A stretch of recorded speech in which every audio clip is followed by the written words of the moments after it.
How many of you have ever worked at a place where when you look around, it's pretty evident that the place is going down the tubes, like the place is going out of business? Okay, I see a couple hands raised, and kind of in those situations, everyone kind of knows it, don't they? Everyone looks around, they're like, yeah, it's not looking good. And so what happens in these kinds of situations? Usually when a few people start to figure out what's going on, they look and they start finding work elsewhere, don't they? I believe the term is rats from a sinking ship. You ever heard that one?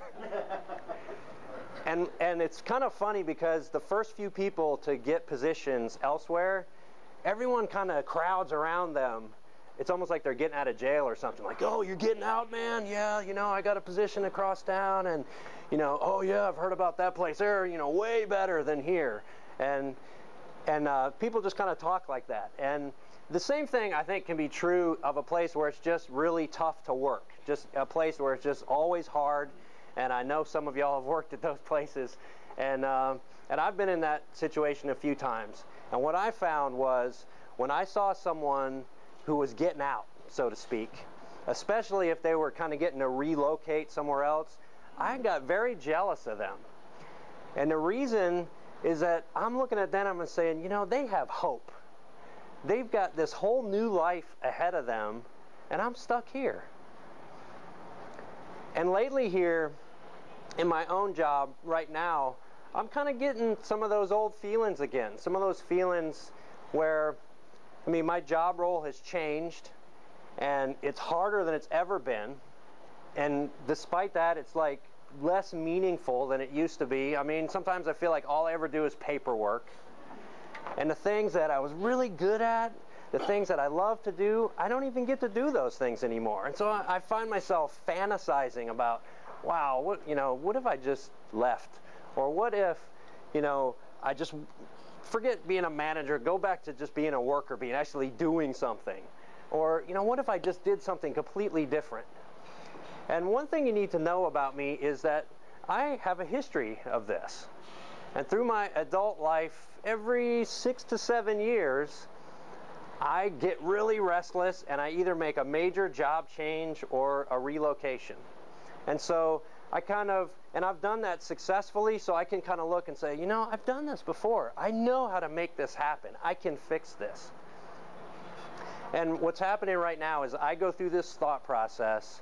God keeps confronting me with a simple question. Where's your hope? Where's your hope? And I have to ask myself, where is my hope? Is my hope in God? Or is my hope in something that I can do with my own two hands, something that I can make happen? Now, man, I know you may not be where I'm at. You may be saying, well, Damon, you know, if you're struggling with your job, I'll take it off your hands. I mean, they do pay you, right? So I understand that, but this is not really about job. This is about where's your hope? And I think we all have things that we place our hope in that are not God. Things that we're hoping are going to make us happy or fulfilled or take care of some pain that's in our lives. And we're hoping in that thing and not in God. So what I want to do tonight, I want to stop for a minute here, and I just want to have you men talk around your tables. And what I want you to do is talk about a time when you were really hoping for something that you thought would make you happy, and you got it, but it didn't lead to the happiness you thought it would. All right, so just go take a few minutes and I'll interrupt you in a few minutes. And I hate to interrupt, but we'll let you finish up those conversations in a minute. And it's always tough once you get started. You just kind of starts coming out, but we'll get plenty of time to talk tonight. So I heard some really good conversations around the tables. I mean, I heard men sharing about a job that they thought they wanted and then it wasn't what they thought it was. I heard men talking about a relationship with a woman that they thought was gonna make them happy, and in the end it didn't. And I think we all have these things where if I could just get this, then I'd be okay. if this would just happen, that pain would go away and I'd be all right. And then we get the thing and it doesn't deliver for us. And that's where God comes in. Because God knows the answer. God knows why those things don't deliver for us. And so let's look what God says in His Word about hope. I'm going to look in Jeremiah chapter 29, verse 11. It says, "For I know the plans that I have for you, declares the Lord, plans for welfare and not for calamity, to give you a future and a hope. Then you will call upon me and come and pray to me, and I will listen to you. You will seek me and find me when you search for me with all your heart. I will be found by you, declares the Lord, and I will restore your fortunes and will gather you from all the nations and from all the places where I have driven you, declares the Lord. And I will bring you back to the place from where I sent you into exile." Coming back from exile, that sounds pretty good to me. If you listen to what God says here, He's telling us He wants to give us a future and a hope. He's got it planned for us. But listen to what He says, and I'm gonna read this, and remember, this is God talking, because this is going to sound a little weird coming from me, but this is God's words here, all right? God says, "Then you will call upon me and come and pray to me, and I will listen to you. You will seek me and find me when you search for me with all your heart." That's God talking. God is saying, come to me. Put your hope in me. And then I will give you a future and a hope.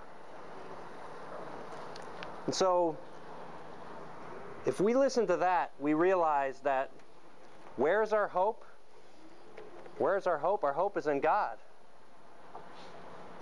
And so now that we know the answer to this question, where is your hope?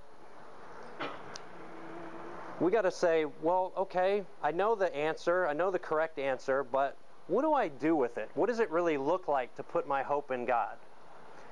And so, what I want to do is I want to share a story from my life.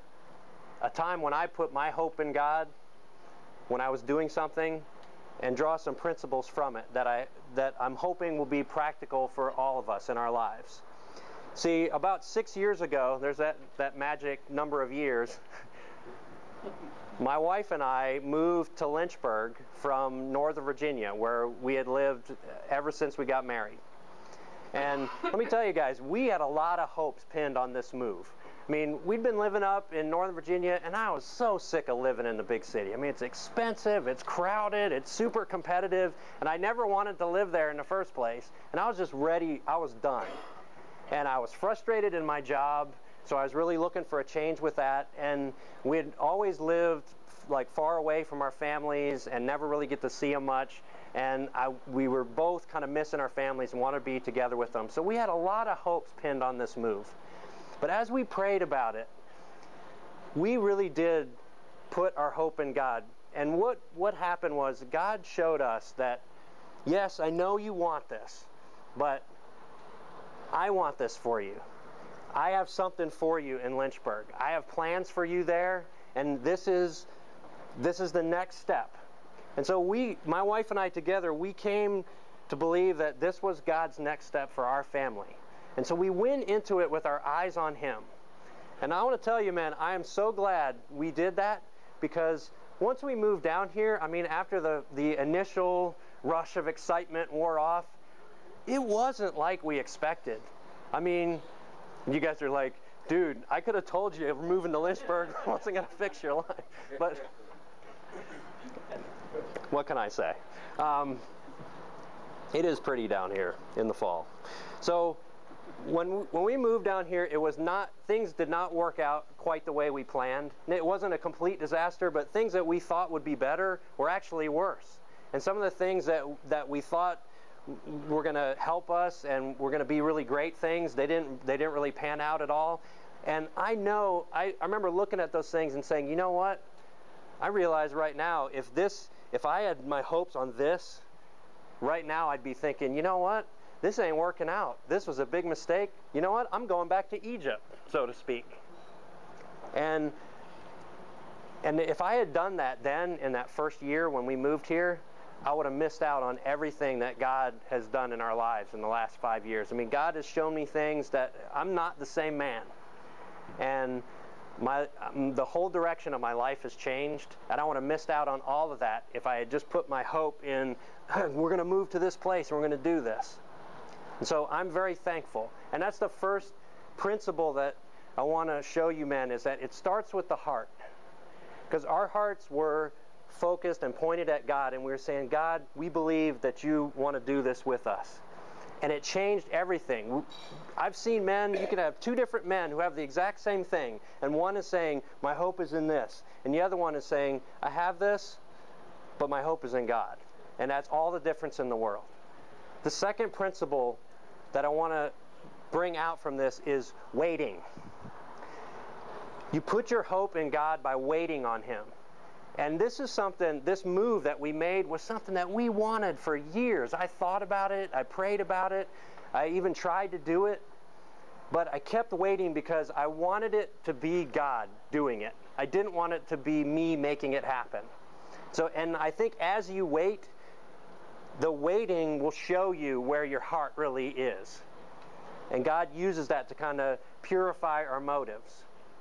And that brings me to the last point that I want to draw out from this, and that is, sometimes to put your hope in God, you have to let go of the thing that you're really putting all your hope in.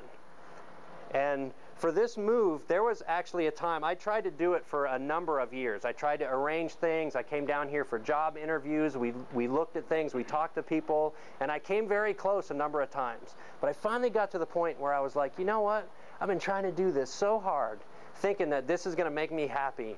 And I just don't think God wants me to do this. I'm letting go of this.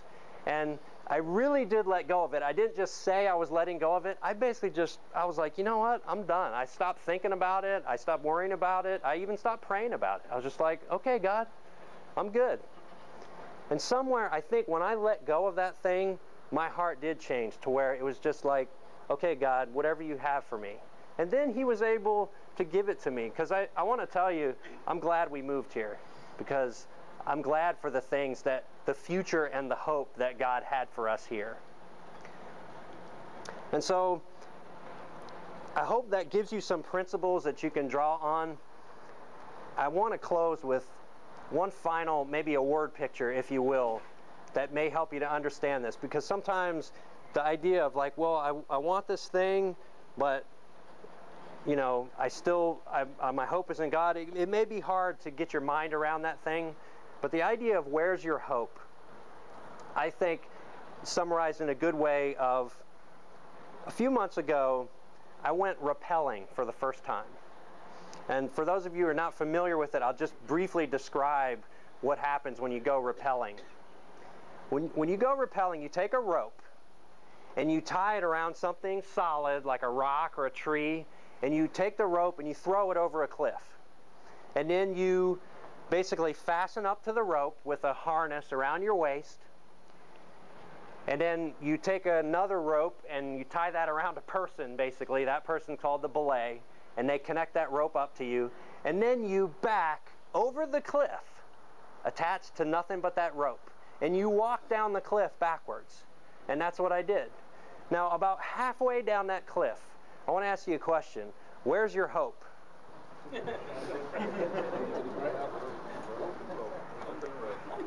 Your hope is in the rope? Well, it better not be in the rope, because if your guide, the one who set up the climb, if he doesn't know what he's doing, or if he didn't instruct the people around you correctly, the climbing rope, it has kind of a hard outer shell, and it has something inside called a mantle, which is really the strength of the rope. But the mantle is very fragile, and if somebody steps on it with their boot and pinches it between a rock, the mantle actually gets severed and the rope has no strength. So if that happened, your rope's going to break and you're going to fall and die. So where's your hope? Is your hope, I don't know, in the rock that the rope is tied to? It better not be, because there's a device called a nut that you like fasten into a crack in the rock, and it will hold very securely if the guide knows what he's doing. But if he doesn't, it's going to come out of there at a very inopportune time, and you're going to fall and you're going to die. I think you get what I'm saying. Your hope needs to be in the one who set everything up, who brought the equipment, who set up the equipment, who trained you, who showed you how to do it, the one who has the experience and the knowledge to get you down alive. That's where your hope is. Now, do you need the rope? Absolutely. You need the rope, you need the harness, you need all of it. But without the one, it's all worthless. And let me tell you, after doing it, I was like, this is really cool. I like this. And see how all this equipment works? And I'm kind of a gadget junkie, so I'm like, wow, look at all this stuff. And actually the guide, when we were done, he said, Damon, just because you've done this once, I don't want you to go out and try this on your own. Because you may think, seeing all this equipment, that you can do it, but you're not ready. And I think that's a very nice picture of putting your hope in the one. Like, you may think you got what you need, but you don't. So where's your hope, man? Where's your hope? So I have some questions tonight to kind of help us drill down into that. And I'm going to pass these out after we eat. And I guess just right now, I'm moved to pray. So let me pray.